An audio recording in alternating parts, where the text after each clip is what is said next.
You ready, Scott? All right. Already. Come on. Come on, Scott. Come on.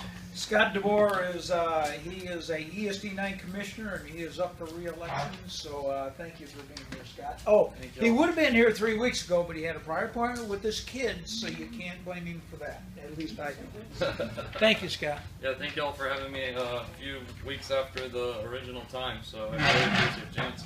It's good to see another little kid coming out and learning some of the politics. Hopefully, he raises him right and keeps him in the good side of the political party. As you mentioned, my name is Scott Deboer. I'm currently finishing up a 4-year term as an ESD commissioner. Previously was a volunteer firefighter with the Cypress Volunteer Fire Department for 10 years. I was running, I had kids and was starting to pull away and wasn't committing as much time to the department. And so they're strict guidelines. With the volunteers, I was starting to be to where I was going to be a non-active member, so I could still spend the time with the kids. So I decided I would still want to participate in the fire services and be able to benefit to the community. So I decided to run for ESD commissioner. I didn't realize all that went into politics. I was a private sector. I thought you just go, and I thought I was just going to take a yard sign and put it out there, and then I quickly realized that there's Texas Ethics Commission and there's all this stuff, and to get a bank account and the EIN number and all this stuff, and I was like, whoa, this is real business, and it was already kind of too late. I had already filled out the paperwork, so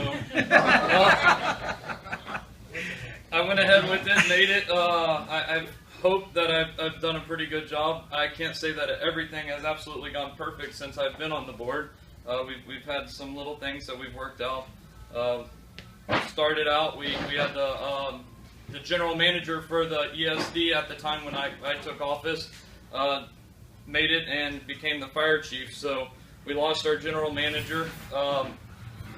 So we were kind of sitting there clueless. We had 3 of us that just recently got elected, so all of us didn't really know exactly what was going on, and we didn't have anyone to rely on and get our information and help give us the knowledge that we needed. We hired a general manager. A year later, it didn't work out. We had a 1-year contract with them. After that expired, we finally just recently hired a new general manager that has been able to provide us with a lot of the analysis and put a bunch of the paperwork and information together that we need to help gather our information. So we're starting to get on the right track. Things are really starting to be progressive, and if anyone knows government or been in government, it is not fast. It is very, very slow.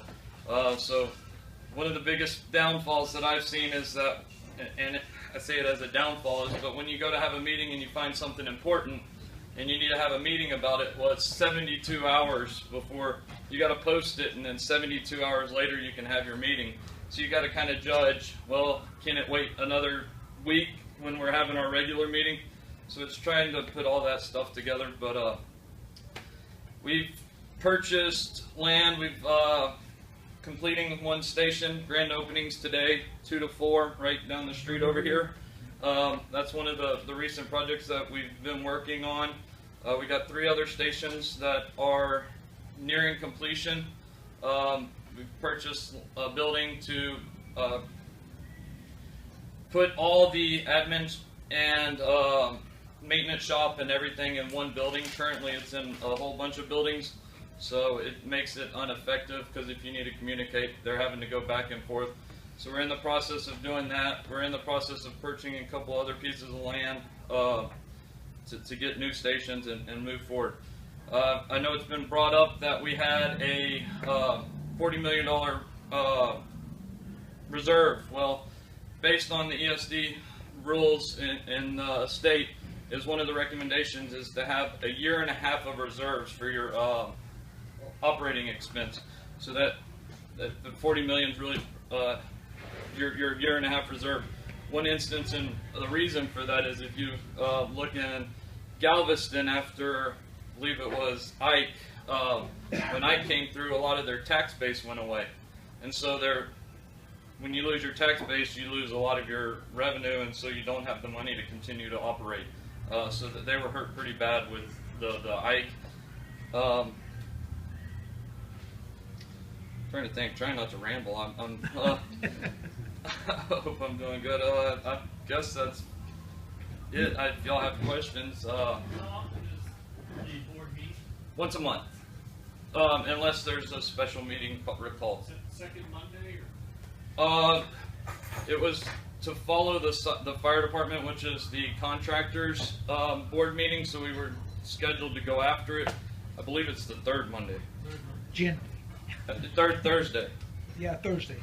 So third Thursday after, it's like the third Monday, the Thursday after the third Monday. Yeah. The Thursday after Thursday. If there's a full moon. And the stars are right. Yes, ma'am. There's a lot of people in this race. There's like 7 people running for this, but we're voting for 3. Three. So out of the 7, the top 3 win. So it doesn't matter who the top 3 are. They take the highest points and they go down. So can you explain to us how this mix of 7, why we should vote for you, and what you have accomplished in your 4 years, and what you would accomplish in the next 4 years?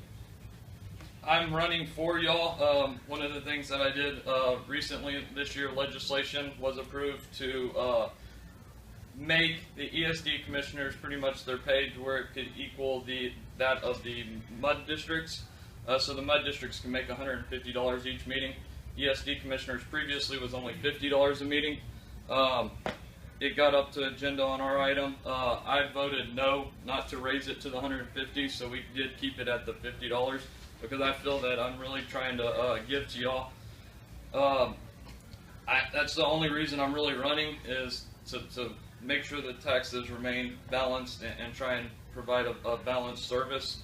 Otherwise, I think there's a lot of great competition. So I hope I did a good job and I continue to do a good job and can earn y'all's vote. There's a slate of 3 that are running together. I can't remember which one, and I don't think you're on that, but is there any explanation for running as a slate? From my understanding, the slate's running to reduce their expenses on advertisement. And the neighbors. Well, you're asking the wrong guy. I guess One's sitting right behind you, if you didn't know that. Oh, I didn't. So I'll tell you what, we're going to have our 2-minute rants, and I'm sure Tommy would be more than happy to address it. So I did previously run as a pack with another commissioner, and I'm not sure what their motive was. And when we were running with the pack, there was a big problem with the accountability of the money. They were going and doing dinners and having expensive wine, and so that was his motive. Mine was to continue to serve as a different aspect. And so that was our basis. I don't know if they're 3. Any questions? Well, I hope I earned y'all's vote. If y'all have any questions, my email's on the website. Y'all can call. I put my phone number out to everyone. I'm very open to talking. So. One more question. Yeah. I don't know what your background is and what you do for a living, since you are no longer a firefighter, but there was some question about whether firefighting experience was necessary in this job, or administrative accounting experience was more necessary. I mean, you've got fiscal responsibility, so accounting and I have a background in administrative management from the University of Houston. I'm the vice president of the security business, so we do home theaters, home automation, so I have several employees in charge of planning that budget and making sure that goes as well. Firefighting, is it needed? I wouldn't say it's needed, but it does add some value because it makes it justifiable in some of the purchases you make. You can kind of see and look and realize what value it does add. I do have a question. And this is just, it's hard to answer this quickly, but since we had such a disaster at Harvey, did you see any lessons for us in how as the public, as a first responder?